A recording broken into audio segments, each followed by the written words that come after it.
Hi viewers, welcome to Brindavan Vihar YouTube channel. కలియుగ వైకుంఠం తిరుమలలో అంతుచిక్కని ఎన్నో రహస్యాలు దాగి ఉన్నాయి. మరెన్నో ప్రశ్నలకు సమాధానం హైందవ శాస్త్రంలో భద్రంగా లిఖించబడ్డాయని వేద పండితుల మాట. అంతేకాదు, వాటికి సంబంధించి ఎన్నో రుజువులు కూడా ఉన్నాయి. అయితే ఇప్పటికీ వీడని మిస్టరీ ఒకటి ఉంది. దుష్ట శిక్షణ శిష్ట రక్షణార్థం ఇలవైకుంఠంలో శ్రీ వెంకటేశ్వరుడు కొలువై ఉన్న క్షేత్రం తిరుపతి. ఒకప్పుడు గోవిందరాజపురమే నేడు తిరుపతిగా మనకి ప్రసిద్ధిగాంచింది. మనకి తెలియని ఎన్నో రహస్యాలు దాగి ఉన్న ఆలయమే గోవిందరాజ పెరుమాళ్ ఆలయం.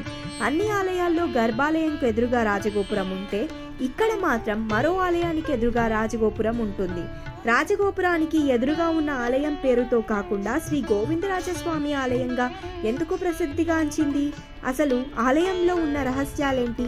ఈ విషయాలు తెలుసుకోవడానికి ఈ వీడియోను పూర్తిగా చూడండి. ఆగమశాస్త్రం ప్రకారం ఏ ఆలయంలో అయినా గర్భాలయం, ధ్వజస్తంభం, మహారాజగోపురం ఎదురెదురుగా ఉంటేనే ఆలయ పీఠాధిపతిగా పిలుస్తారు. కానీ గోవిందరాజస్వామి వారి ఆలయంలో మాత్రం అలా ఉండదు. పార్థసారథి ఆలయం మాత్రమే ధ్వజస్తంభం, మహారాజ గోపురానికి ఎదురుగా ఓ ఖాళీ మండపం ఉండేది. అసలు కథ ఏంటి? శ్రీ గోవిందరాజస్వామి వారి ఆలయాన్ని 1130లో రామానుజాచార్యులు ప్రతిష్ఠించారు. బంకమటితో తయారు చేసిన గోవిందరాజస్వామి వారి విగ్రహాన్ని ప్రతిష్ఠించారు. అప్పటి నుంచి ఇప్పటి వరకు గోవిందరాజస్వామి వారి ఆలయంలో సున్నపు విగ్రహం పూజలందుకుంటోంది. ఇక్కడ స్వామివారికి అభిషేకాది కార్యక్రమాలను నిర్వహించరు. ఎందుకంటే సున్నం బంకమట్టి విగ్రహం కావడంతో కరిగిపోతుందని. ప్రతి 15 రోజులకు ఒక మారు నూనె రాస్తారు. ప్రతినిత్యం స్వామివారికి పూజా నివేదనలు సమర్పించి స్వామివారిని పుష్పాలతో అలంకరిస్తారు. ఇదంతా ఓ ఎత్తైతే ఆలయ రాజగోపురం ఎదురుగా ఉన్న ఆలయం ఏంటని అందరికీ మదిలో ఈ ప్రశ్న మొదలైంది. 1978 నుంచి 82 మధ్యలో టీటీడీ కార్యనిర్వహణాధికారిగా పీవీఆర్కే ప్రసాద్ బాధ్యత నిర్వహిస్తున్నారు. పీవీఆర్కే ప్రసాద్ ఒకానొక సమయంలో గోవిందరాజస్వామి వారి ఆలయాన్ని సందర్శించారు. ఆలయ మహాద్వారానికి ఎదురుగా ఉన్న ఆలయం ఖాళీగా ఉంది. అసలు ఎందుకు ఈ ఆలయం ఖాళీగా ఉందని పీవీఆర్కే ప్రసాద్ ఆలోచన మొదలుపెట్టాడు. అందరూ ఖాళీ మండపం అన్నారు, కానీ ఆయనకు అలా అనిపించలేదు. ఆ ఆలయంలో ఏదో మర్మం దాగి ఉందని అనుకున్నారాయన. మండపంలోని లోపల భాగానికి పూర్తి మండపానికి చాలా వ్యత్యాసం ఉంది. ఖాళీగా దర్శనమిచ్చే ఆలయానికి పూర్తి గర్భాలయానికి ఉన్న వ్యత్యాసం కొలతలు వేయించారు. ఆగమశాస్త్రం ప్రకారం ఆలయ గోడలను పెకిలించే వీలుందా అని సలహా తీసుకున్నారు. ఆగమశాస్త్రంలో ఎలాంటి అడ్డంకులు లేనందున ఆ ఆలయంలోని ముందు భాగంలో ఉన్న గోడను పెకిలించారు. అనంతరం ఆలయ చరిత్ర ఆధారంగా భగవాన్ పార్థసారథి యొక్క నివాసమని గ్రహించారు. దాదాపు 700 సంవత్సరాల పాటు చెక్కు చెదరకుండా ఉన్న భగవాన్ పార్థసారథి, సత్యభామ మరియు రుక్మిణి వంటి ప్రధాన మూర్తులను కూడా వారు కనుగొన్నారు. ఈ ప్రధాన మూర్తులు అవసరమైన పూజలు చేసిన తర్వాత ఆలయంలో వాటి అసలు స్థానానికి పునరుద్ధరించబడతాయి. ఈ ఆలయాన్ని ఎందుకు మూసివేశారో కూడా తెలియదట. శాస్త్రీయ ఆధారాలు కూడా లేవని పండితులు చెబుతున్నారు. 12వ శతాబ్దంలో ముస్లింల దండయాత్ర కారణంగా భగవాన్ పార్థసారథి, సత్యభామ మరియు రుక్మిణి యొక్క ప్రధాన ఆలయానికి నష్టం వాటిల్లుతుందని హిందువులు భయపడ్డారు. అయితే ఈ ఆలయంలో గోవిందరాజస్వామి వారి విగ్రహాన్ని ఎలా, ఎప్పుడు ప్రతిష్ఠించారో తెలుసుకుందాం.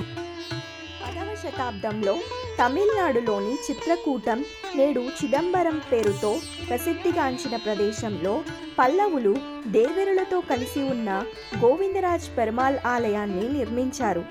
అనేక ఆలయాలను దక్షిణ భారతదేశంలో నిర్మించారు. అప్పటి నుంచి చిదంబరంలో వరదరాజస్వామికి సమానంగా పూజలందుకుంటోన్న దేవదేవుడు శ్రీ గోవిందరాజస్వామి వారు. పల్లవుల తర్వాత రాజ్యాధికారంలోకి వచ్చిన చోళరాజులు శైవ ఆరాధకులు. విష్ణుమూర్తి ఆలయాలపై దాడులకు పాల్పడేవారు. దశావతారం సినిమాలో కమల్ హాసన్ను గోవిందరాజస్వామి పెరుమాళ్ విగ్రహానికి కలిపి కట్టేసి సముద్రంలో వేసిన సన్నివేశం సత్యం. గోవిందరాజ్ పెరుమాళ్ను సముద్రంలో వేశారు చోళరాజు కులుతుంగ చోళుడు. కొంతకాలానికి ఒడ్డుకు చేరుకున్న గోవిందరాజస్వామి ఆయన మహిమను తెలియజేశారు.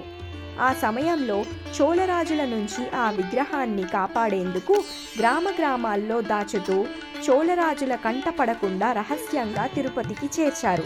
కలియుగ దైవం కొలువైన శ్రీ వెంకటేశ్వరుడి సన్నిధిలోని గోవిందరాజస్వామి వారికి ఆలయం నిర్మించాలనే ఆలోచనకు వచ్చారు. స్థానిక పాలకుడైన యాదవరాజు చేతుల మీదుగా 1130వ సంవత్సరంలో తిరుపతిలో గోవిందరాజస్వామి వారి ఆలయాన్ని నిర్మించారు.